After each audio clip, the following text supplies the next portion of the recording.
Greetings and salutations, Desert Wanderer. I am Maryanne Wells, and you're listening to a very special episode of Midnight Mosey. This is going to be our Halloween 2020 episode. Not going to do much intro, not going to do any real commentary, just going to jump right into it and give you a story from 1842, written by a man you've probably heard of, Edgar Allan Poe. This is the Masque of the Red Death. The Red Death had long devastated the country. No pestilence had ever been so fatal or so hideous. Blood was its avatar and its seal, the redness and the horror of blood. There were sharp pains and sudden dizziness, and then profuse bleeding at the pores with dissolution. The scarlet stains upon the body, and especially upon the face of the victim, were the pest ban, which shut him out from the aid and from the sympathy of his fellow men. And the whole seizure, progress and termination of the disease, were the incidents of half an hour. But the Prince Prospero was happy and dauntless and sagacious.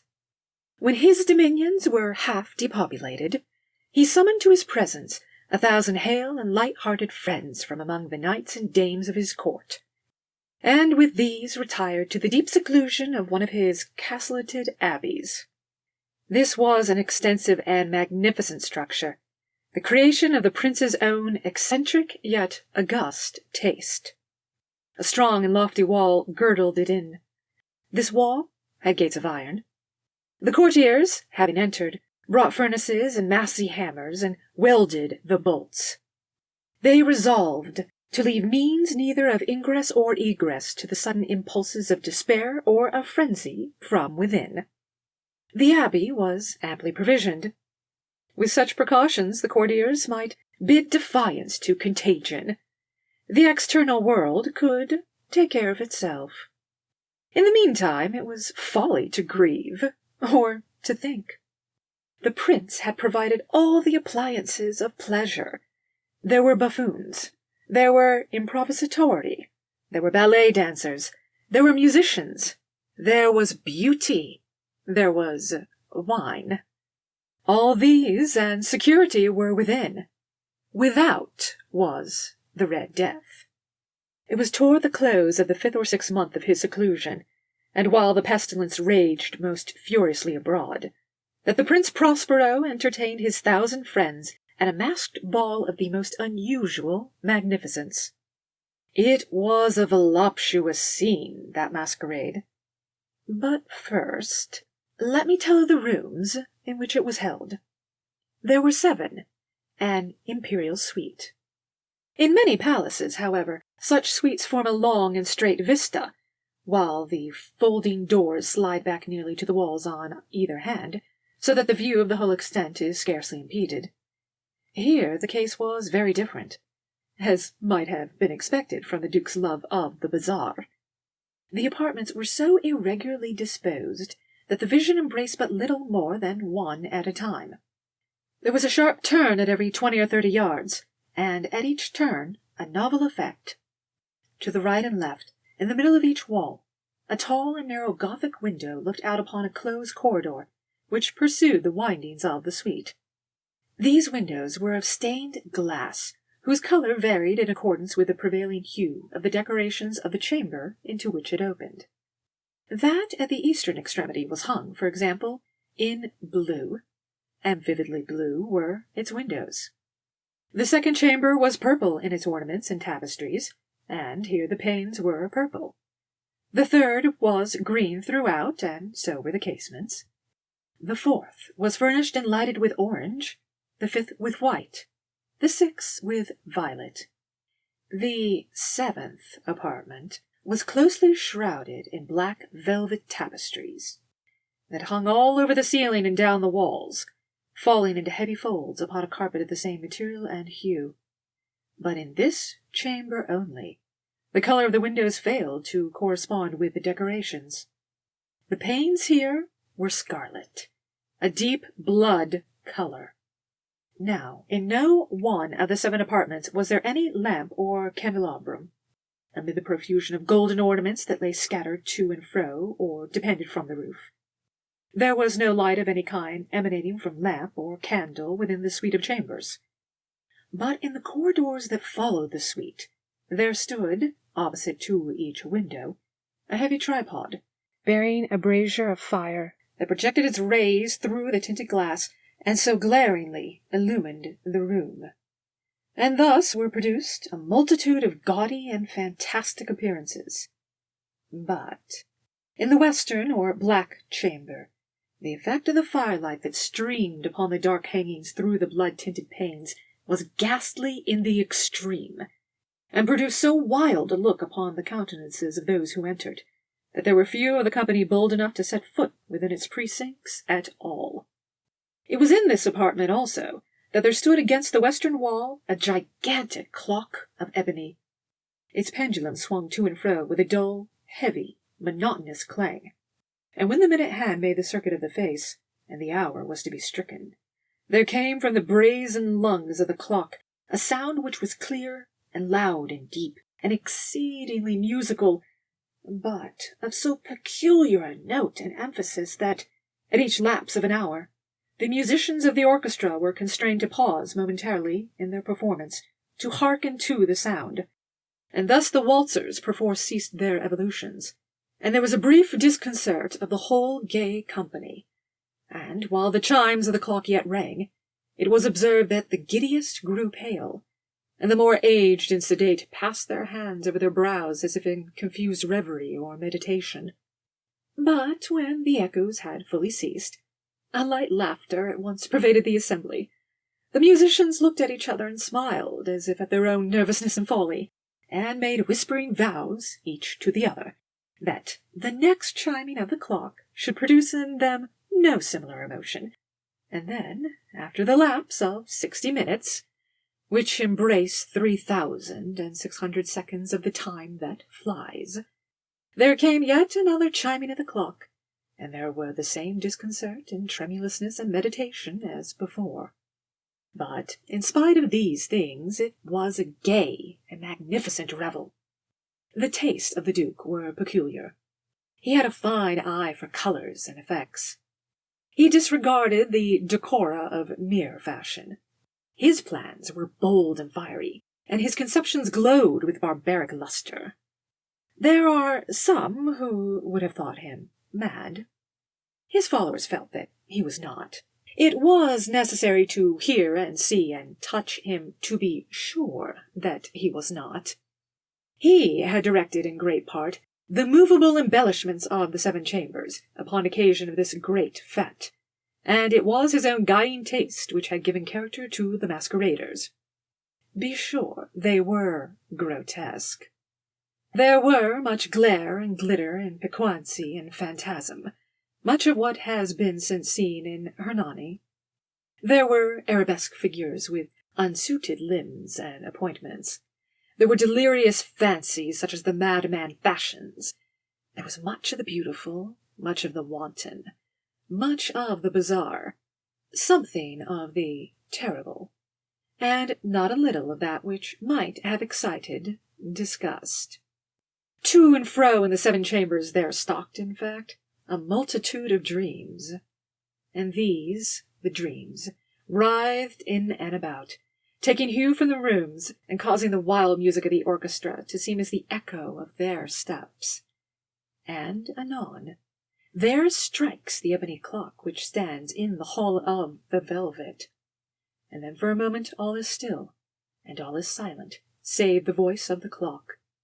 The dreams are stiff frozen as they stand.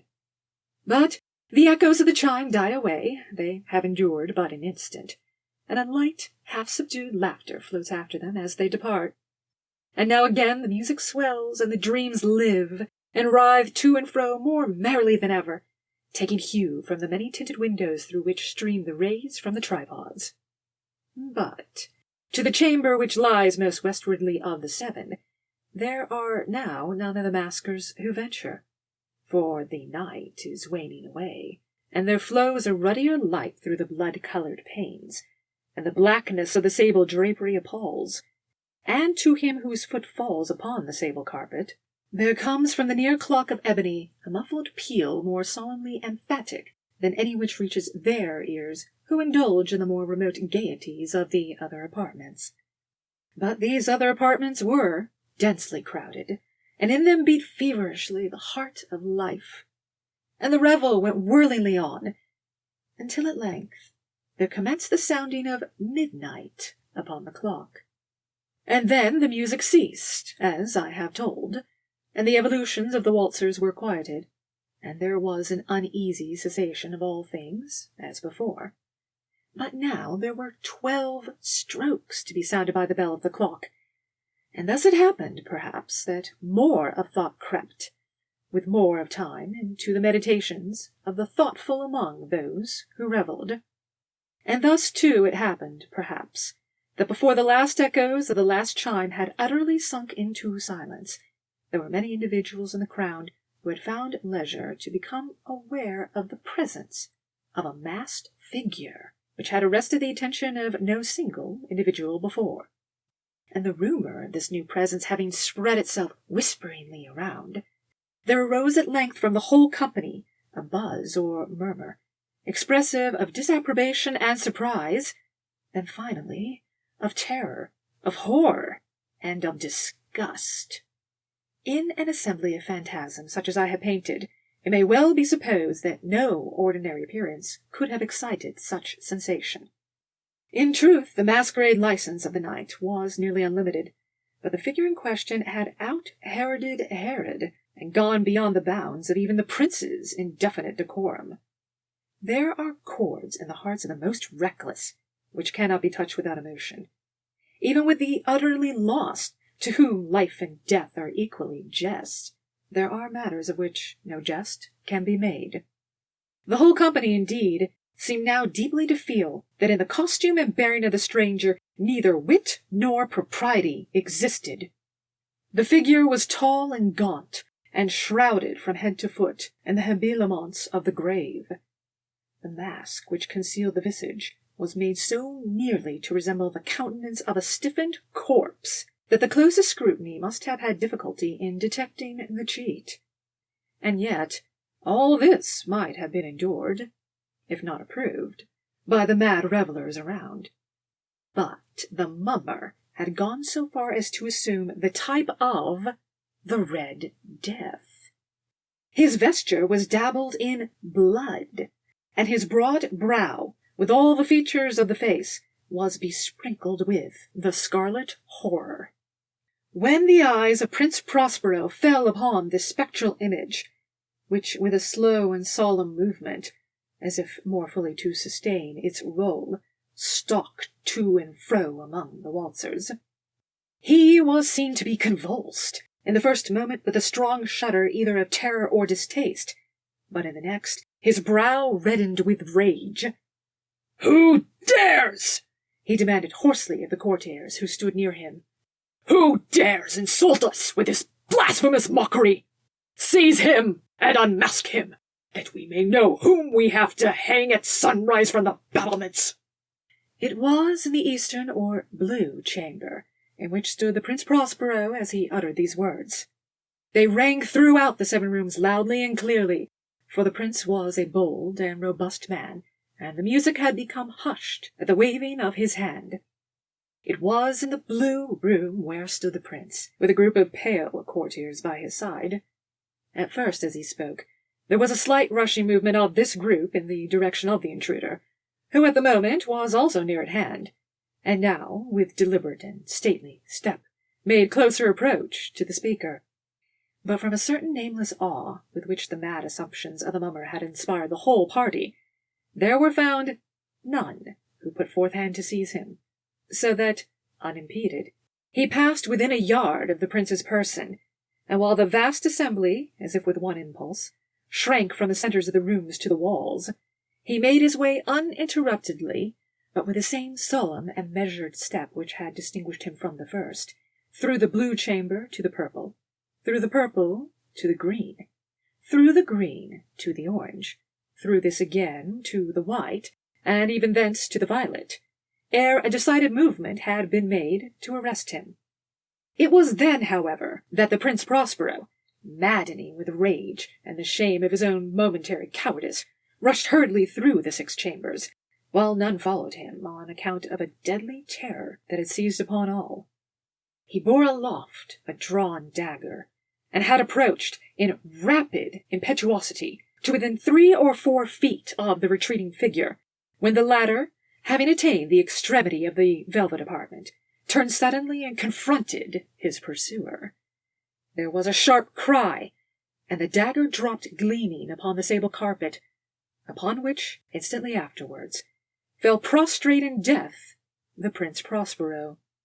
Then, summoning the wild courage of despair, a throng of the revellers at once threw themselves into the black apartment, and, seizing the mummer, whose tall figure stood erect and motionless within the shadow of the ebony clock, gasped in unutterable horror at finding the grave cerements and the corpse-like mask which they handled with so violent a rudeness, untenanted by any tangible form. And now was acknowledged the presence of the Red Death. He had come like a thief in the night, and one by one dropped the revellers in the blood-bedewed halls of their revel, and died each in the despairing posture of his fall, and the life of the ebony clock went out with that of the last of the gay, and the flames of the tripods expired, and darkness and decay and the Red Death held illimitable dominion over all. Happy Halloween.